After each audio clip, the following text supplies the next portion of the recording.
Hello everybody, this is ZigZagZog coming to you from somewhere in this world, and we're back to continue our playthrough of Empire Total War featuring Darthmod in the 40 unit save version. And we ended up with some battles. We got our troops recruiting to heal the injuries, and that leaves us with just a few tasks. And one of those is to see if we can change out our minister in India and get an upgrade. And we do not. Does he come with any? He comes with no really great traits. So we'll have to remember to do that next time.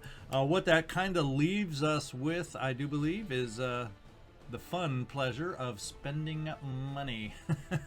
Who doesn't love to spend money on upgrades? So I'm going to look around, see where we need to upgrade, and we'll be right back. Alright, we got a nice little weaver's cottage in France that can use some upgrading. Oh, looks like another weaver's cottage over here. That happens to be right over the mountains, but I think, yeah, that's in Savoy, so we'll upgrade that. And while we're at it, I think last episode I got confused because I didn't see the second rate ship of the line up at the top. That's probably because I was short just barely a little money. I could afford the third rates, $29.49. For some reason I couldn't afford that little extra bit of money for the second rate. So we do have access to second rate. So sorry for that confusion on the prior episode. We're going to build ourselves another second rate. And then we're going to pop over to the Americas and see if we have any upgrades over there. And what do you know, we got a little craft workshop here in Guatemala. We're going to go ahead and upgrade this farm in Guatemala. We got another farm here in New Granada, and we may have this, what is this, a fishery port up here, I believe. We're going to upgrade that and call it a day. So now we're ready to go on. I think we've covered everything we need to get on to a new turn, so we'll see you on the other side. Alright, looks like we have recruited another rake. Let's find out. Venetia, not exactly where we might need one. But I guess we'll get moving more towards the interior with this rake to take a peek over in this direction where we don't have a lot of eyes. And there we go. We've completed our mission, so we'll go ahead with our rakes completing their missions. They're so successful, this group of rakes we have. We have a death, though, natural causes, a rake. Where was this rake? This was the one up in Sweden, so we no longer have his services. We'll see if we... They got a nice big old force up here, but right now we've been nice and friendly with Russia. I guess that's the last thing I should assume, is that people will stay friendly with us. But for the moment, I may decide to reroute that agent because I don't really need him over where we're heading him. So we may send them back up north. Keep an eye on the Russians, who have quite the land force. It could cause some problems should they decide to go against us. There's our construction for the turn, and there is our recruitment for the turn. We got some second rates and third rate ships of the line. One thing that happened mid-turn, let's pop over to India to take a look. They didn't make any big moves against us here, and I'm hesitant to move against this army that kind of reshuffled around here. I'm wondering if he eventually is going to try coming down in a different direction to get to our city here and take this province, because what they're doing up here is exactly the same thing. They've moved this army over here to try and make a move against our province over here. And what I'm going to do is cut off this army over here, have ourselves a little battle. We aren't fully replenished from our last battle that hurt us bad, but I think we can take this one on to keep him from moving against our province. So we're going to go ahead and do that.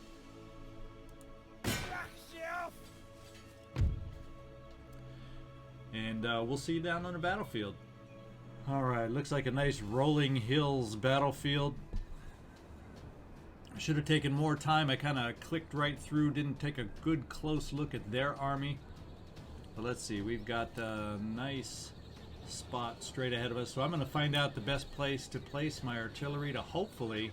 we got pretty low ground. The only high ground is filled with trees. So we'll see if we have any place that might make sense for our artillery. And then we'll set up the rest of the units. And I'll be right back. Okay, we are set up. We have two of our three artillery brigades. Two of our artillery regiments are very, very depleted with only a few guns. These two have the best range of fire, at least over half of their battlefield deployment zone. I have one at the far extreme end on a little protected hillock that could fit this one depleted unit. Going to be hard for them to get to unless they have the ability to come all the way around, and if that ends up being the case of something they try, I do have cavalry over on the wing to try and counter that. So this small regiment will be able to cover the other side of their deployment zone. Otherwise, mostly my best troops are on the front line, even though every unit is depleted. And my extremely depleted units are my backup. So there's a few units here, like this one, 32 soldiers. That's it. I think the worst one here, 20 soldiers in the group. So I don't know how much backing up for melee fighting they will help us with. We fortunately have the pikemen against this big block of artillery to help support them against any melee assault. But that's it. We're depleted, but then they've taken some battle casualties according to their flag. I once again did not look close enough at their numbers to know if they're as depleted as us. But here we go. We do show an advantage in the power bar, so I'm going to count on that to mean that we will hold up and do okay. If we take some more massive losses, we just may have to retreat back to our province that we took over along the coast just to heal back up. And let's see what we're dealing with and what we see. We see the horsemen over here. Musketeers. We have their artillery here right in the middle. And it looks like they aren't quite set up, so that works to our advantage as we start pounding them with our artillery that doesn't have the best angle. Hopefully this one has a better angle to try and disrupt them a little bit. My cavalry is really not in a position to try and take them out, so we'll have to take some artillery hits once they get set up. Fortunately, they're moving. That works to our advantage.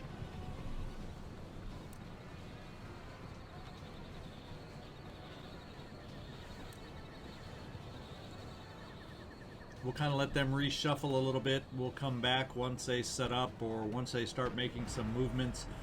Didn't tell you we have square formation on the flanks here.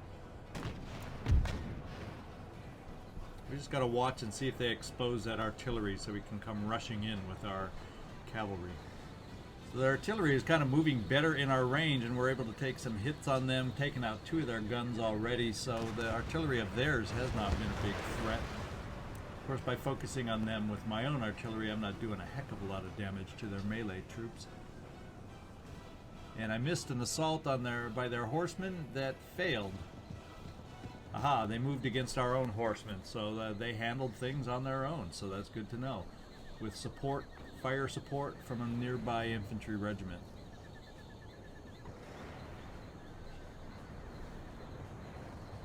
So their line is pretty much almost secured. And us as the attacker, once they get their artillery set, we're going to have to make some moves. Now it's mostly, looks like, mostly melee, except for the musketeers right in front of their artillery guarding it. We're going to start focusing our artillery over here on this units that are more set and may start firing soon. I think what we're going to do is make an advance with our center line. See if we can prompt some action on their part. Kind of move down behind, a little bit behind this crest of the hill here. We'll leave some gaps in our lines. We'll have our secondary lines being able to hold place temporarily.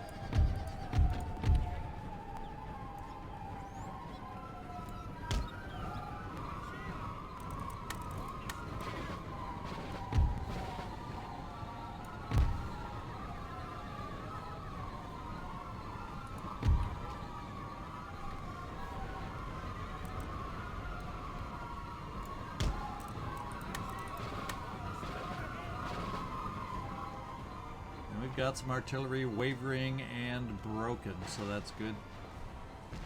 3 guns, 2 guns, 3 guns. So let's get centered on them now.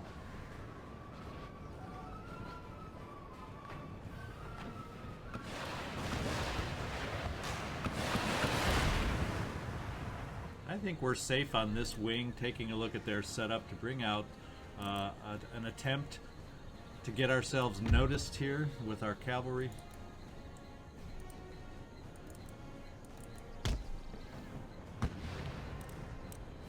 And I'm not feeling a threat from their own cavalry, so we'll get these guys out of square formation.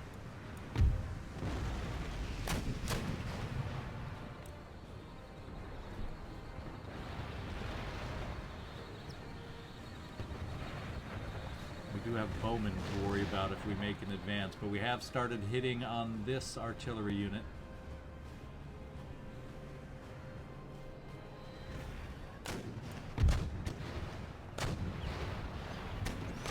And with dervishes all around, I'm thinking we may make a move on that bow unit.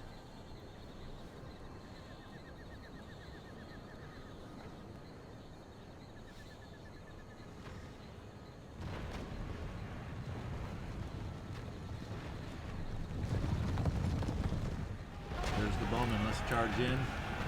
If we get too engaged with the dervishes, we may back off, but we can do some initial disruption, I'm thinking, on the bowmen. We're going to have some dervishes join in, but if some come in on the backside, that would be bad.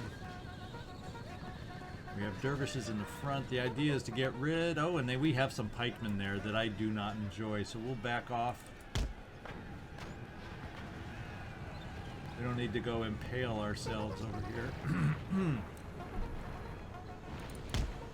So there may have been a slightly misjudged attack on that part. Wow, and they are fast. Look at these dervishes run. They're keeping right up with us.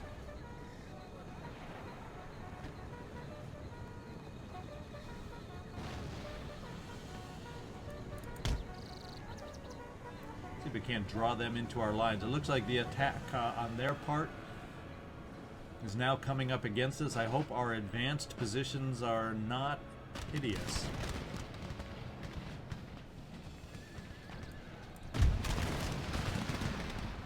And they're really going out on the flank, so I think I need to redirect over here.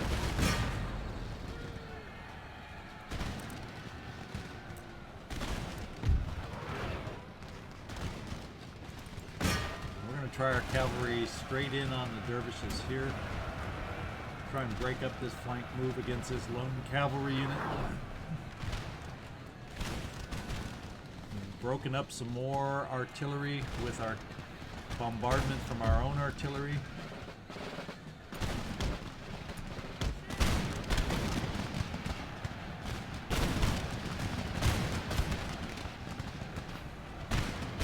And they're closing in for the melee assault.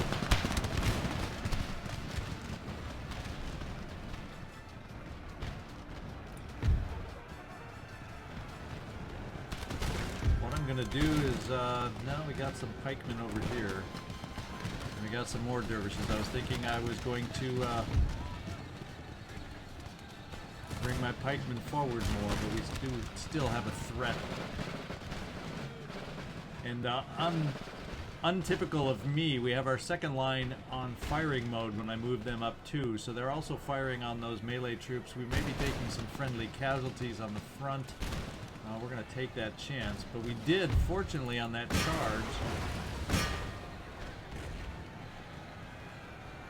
with our cavalry, do some damage on the dervishes. Now we're going to try breaking over here.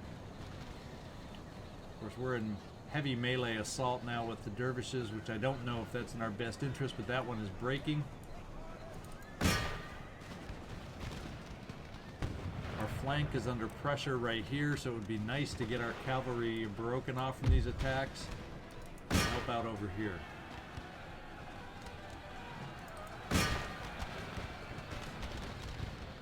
My backline support, I think what we're going to do is bring them over to this flank in a hurry. to help out with these melee units. Our cavalry in the back is definitely making an impact.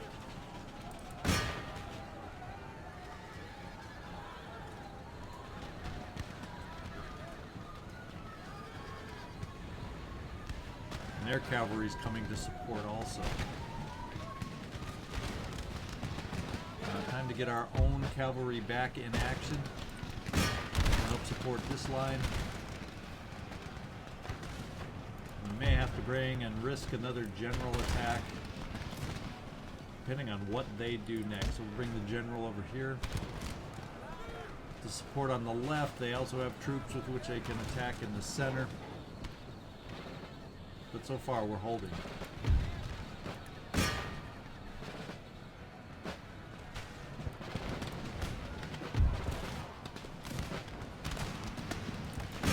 Take on their horsemen to eliminate some of that mobility of theirs. And the horsemen have broken. We're going to take on the musketeers now. Our cavalry is just running through, adding support everywhere, but they're highly depleted now. And we're going to bring them back over on these dervishes. They're just running to and fro for us.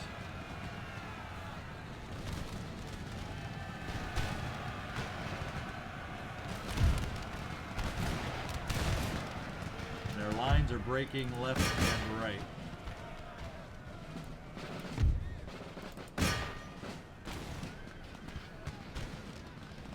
So we've held up well to their forces. Got some more horsemen in the distance coming at us. Targeting them with our artillery. Got some 12-foot artillery units that are counting as unbroken and therefore won't allow this battle to be over. Well, they brought one of their artillery pieces with them. That must be their last one. Well, we got cavalry on the way. Let's charge the horsemen with our own cavalry.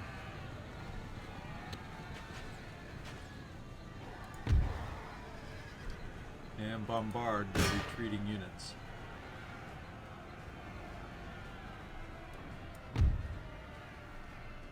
Alright, the artillery is just about taken care of. We got some other units that have rebounded here, the pikemen.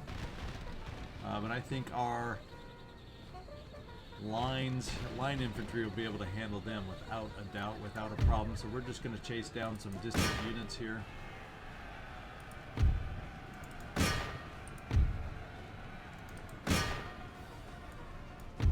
Tough battle going on here.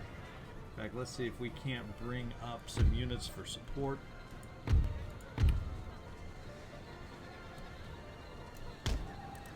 We'll run them up.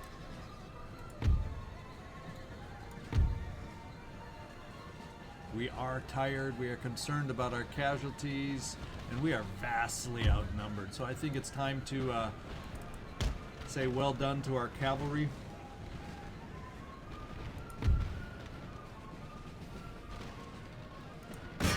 Target them with the artillery now. Let's see if we can finish the job that way.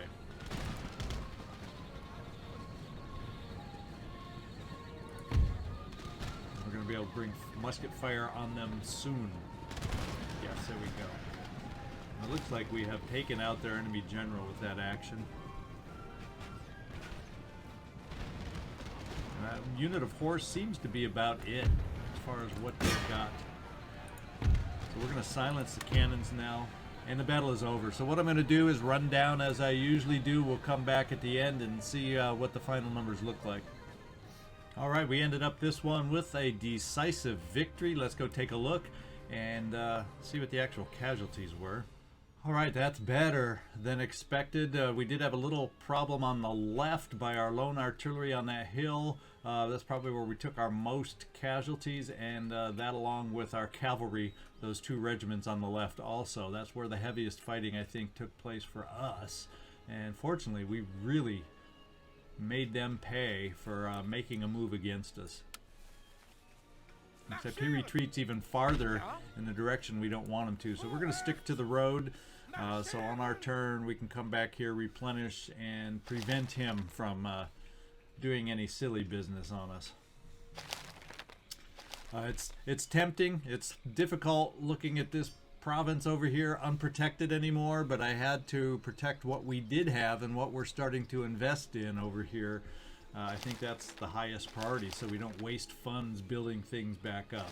And then for future moves, we'll just have to keep an eye on this army in particular to see if he has a path to come around. If they have, do they have the ability to pass through Mysore, or will they just do it with a treaty and without military access? Anyway, in fact, let's get a sense of the Mughal Empire. Do they have allies in? No, they have no kind of friendship with Mysore other than trade partners. So I guess there's a chance they would have the ability to move their infantry through there, but we'll keep an eye on that. And we're 78% converted over here, so we're going to continue moving our preachers over here to keep eyes on these territories for us. Be an extra pair of eyes to see if anybody's coming and heading our way. Alright, I think it's time, and we need to take a look over here. The Cherokee really didn't do much other than consolidate their armies into two separate armies. So what we're going to do is we're going to kind of park it right here, because they can easily overwhelm us. We'll see if we can entice them to move against us. And the main reason I'm parking there is because I'm going to move down with this army on New Orleans, and I would like to keep these other armies tied up and not reinforcing. Oh, they're just doing scorched earth. I see what they're doing. They moved out of New Orleans, but we're going to grab New Orleans just to take it back and start rebuilding. The port's destroyed, capital's destroyed, so they're doing their own version of the scorched earth policy right now. And I'm gonna have to move fast to retake Lower Louisiana, because if he circles around up as it might appear to do, and they get all these armies up here, they could easily overwhelm us over here in the Kentucky territory. So we do not have the strength of forces per se up in this area, so we might want to look at finding some recruitment opportunities down here. We have the funds, and we might want to bolster some of our infantry units.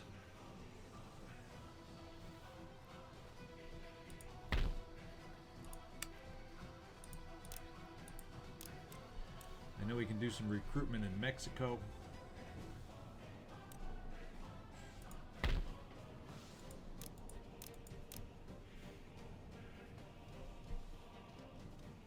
Those are probably our best options at the moment.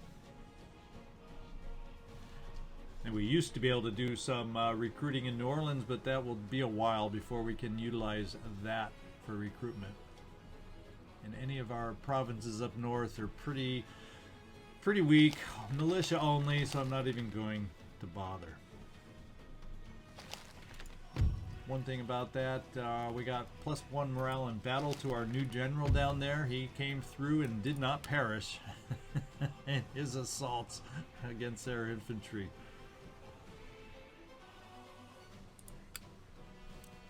While I pop back to the continent, let's do a quick peek on the ministers and see if we can improve our minister in India. And nada, once again. So there's only one more turn for this cabinet. It's not the most perfect, although in some of these key positions like Justice, Treasury, Navy, even America, you can argue we got some pretty decent individuals in those. We just don't have the complete cabinet as well off as it has been in the past. Our current government popularity is 68%, election in a turn, so there's a chance if it gets that low that we'll see some turnover. It may seem high to you and me, but usually when it's in the 70s, there's less chance for turnover. Okay, we have healed over here in this area. What I'm going to do is take my Mediterranean fleet to continue the onslaught against Genoa, and worst comes to worst, while I have forces tied up. Well, my navy's over here somewhere. There it is. Worst comes to worst, if I have my forces tied up against a Cherokee, I may sail this army that's been battling Genoa down to Cuba after we take over Corsica and just handle things that way. Ooh, that's quite an army they have in here, don't you think? Who knew? Mostly militia and conscripts, so yeah, it's high in quantity, but not necessarily high in quantity. Or quality. High in quantity, low in quality. Now, if we move out, what are we looking at as far as public order? We can get away with it just barely, so that's good. And still tax them. Now we're going to go ahead with our 2-stack, or 2-row, 20 units, half stack, I guess is what I should say. This has no walls. We should outclass them even by being outnumbered. Do they have a port? No, we're going to have to land and then do battle after that. So we're going to load up the army.